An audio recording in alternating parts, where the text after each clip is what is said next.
grounds for divorce in Virginia?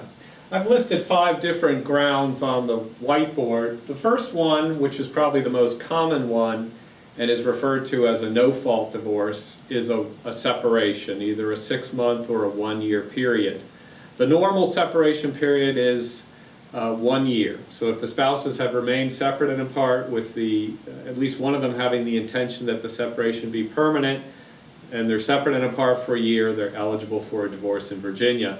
Now there is a shorter period of just 6 months if 2 conditions are present. One, the parties have no minor children, and 2, that the parties have entered into a written agreement, what we call a separation agreement or a property settlement agreement.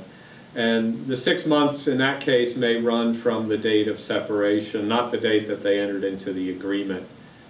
And they are eligible for a divorce after that 6-month period. Now the second ground for divorce in Virginia is adultery, sodomy, or buggery. This kind of divorce can be filed immediately in Virginia.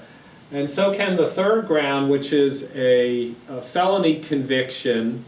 Your spouse being convicted of a felony, sentenced to serve at least a year in confinement, and is actually confined. I wrote GAL after that ground because the court will have to appoint a guardian ad litem, a legal representative for the imprisoned spouse. The fourth ground in Virginia is cruelty or reasonable apprehension of physical harm. That can, or bodily harm, that can be granted after a year after the incident. And I wrote B&B after that ground because that's also grounds for a divorce from bed and board, which can be filed immediately. Now, the cruelty itself, of course, could include physical abuse, but it might also include psychological abuse. The fifth ground is desertion or abandonment. And like cruelty, that can be granted a year after the desertion or abandonment of the spouse. Desertion and abandonment does not happen when the spouses agree to separate.